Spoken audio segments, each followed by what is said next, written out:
On this episode of the Ask Mike Reinold Show, we talk about stretching when you're out of alignment. We talk about feet strengthening and the importance of it. And we talk about what to do with chronic loss of knee extension after ACL surgery. The Ask Mike Reinold Show. Helping people feel better, move better, and perform better.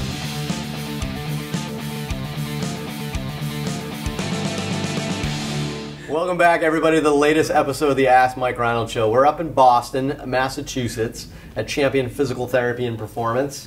I don't know why I say champion. Is there another Boston? I say champion. There's definitely more Bostons. Yeah. Really? There's tons of Bostons. Boston, Virginia. How many Bostons can you name quick? Boston, Mass.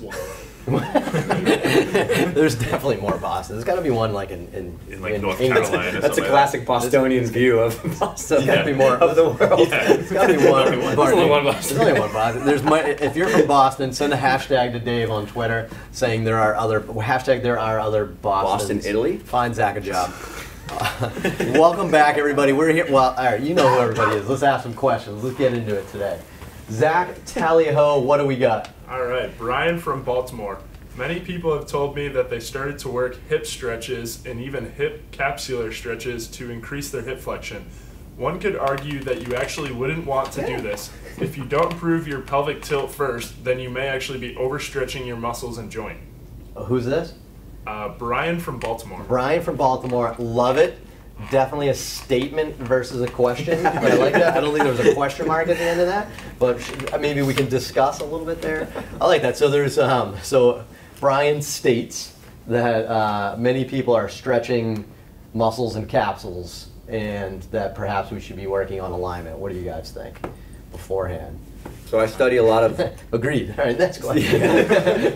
I've studied some of the surgical research on hips because I treat a lot of younger athletes with hip issues, and I think the biggest simplistic thing I would say is that you have to remember there are multiple layers to the hip. It's much more complicated than the shoulder, I feel.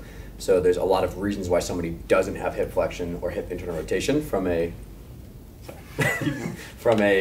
bony level to like a ligament level to like a femoral version level. Like there's a lot of stuff that could go wrong. So I think we see a lot of people who just like YouTube the best hip flexion stretch and blow themselves up, unfortunately, because they don't realize there's a lot of different factors. So assessment first before you start going willy-nilly. That's a good point. I just want to say willy-nilly. Assess why you may have loss of motion is even probably more important.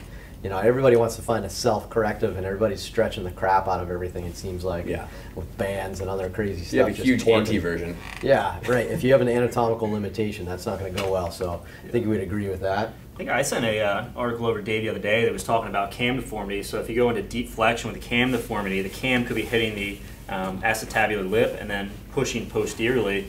And then people that had radiographic FAI also correlated with more instability of the hip too.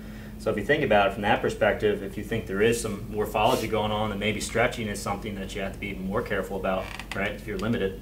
Right. So it sounds like we all agree that you probably should assess. And I think you could play off the alignment concept with that well too, right? Like, so somebody with a cam lesion in the hip, for example, again, we could chuck that into the bucket of alignment to an extent, saying that they have an anatomical limitation into that specific direction pattern, so you may have to assure that you have good pelvic alignment in there. I think everybody would agree with that, right? We talk about that a lot when you have pelvic obliquity between two sides, you know, that you may assume that a hamstring is at a different flexibility, where it's actually just probably in a different position. So I think we would agree with that as well. So we always say with the whole mobility, or stability, what comes first? We always say alignment. Neither, right? We always say alignment's first. So I think we'd agree with you. So good statement, Brian. We appreciate that. I think we all agree with your statement. But yeah, no, I thought that was worth sharing though, because I think it's a good point that we all make. Assess, align, then you work on your mobility. I think that's kind of the big chunks of that information. Get that on a billboard somewhere. Right, I like it. It's a good billboard. I like that. In PT land. That's where they exist. What's up, Logan? What's next? All right, we got Matt from Ottawa, Canada. What exercises and muscles do you recommend to someone to have the strongest feet and ankles possible? Love it. I like flexor hallucis brevis. It's my favorite muscle. What muscle? Well, what exercise do you guys do? What do you guys think? Do you guys ever focus on strengthening feet? Yeah.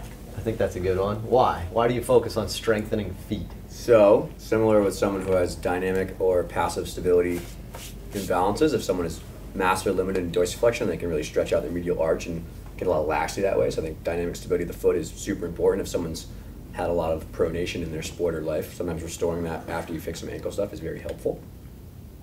So, Like it? Wow. I mean, there's a variety of different... We weren't used to Just so gymnasts. brief of a response. That was awesome. That was good. Oh. I guess it really depends, right? That's such a general question. Is it important to strengthen? Yeah, it's important to strengthen. There's a lot of different things that are important. I find myself doing lots of different types of calf raises. I like to do calf raises with an eccentric. I like to, again, it really depends on the pathology. I have something like a tendinopathy problem that needs to get back to, like, let's say some sort of field sport, then I'm probably going to be giving them some sort of concentric, some sort of eccentric, because those are kind of blanket good for the type of condition. But then I want to start giving them things like jumping, bounding, sled pushing, because foot has to act like a strong, stiff lever in order to sprint, run, change direction, whatever it is. The other thing I like a lot for strengthening, and this is my own personal anecdote, I don't have any research to support this, is I like to try to strengthen peroneals, tibia anterior a little bit more. I feel like when people come out of some sort of chronic ankle instability or they've had some sort of surgery to the foot or ankle, a lot of times we don't have very good exercises in order to strengthen that. So one of the things I like to do is go off a step and have your heel touching and then point your toes down and then being able to control the motion of active dorsiflexion. I don't see a lot of that in most rehab programs, and I think it's still probably a good component because the peroneals are very important, obviously, for lateral ankle stability, and I feel like we don't have a lot of good exercises for that. So it's one of my faves. Those make sense. I'm just a weight bearing kind of guy, so the stuff that you alluded to is just anything in weight bearing. You know, you're going to get the foot, the intrinsics, especially on like an unstable surface or like a foam surface. I like to do a lot of stuff that way, a lot of upper extremity movement type stuff while they have to stabilize with their lower extremity. People just feel their foot and calf just burning up if you keep them there for a prolonged period of time. So that's kind of one of my little easy ones, but works for me.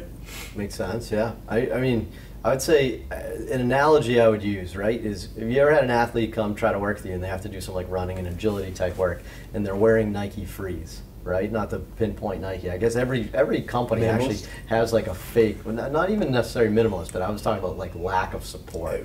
How a Nike Free just has like no support in it right there. And you actually watch them try to do some of their dynamic activities and you can see that their foot is sliding all over the place.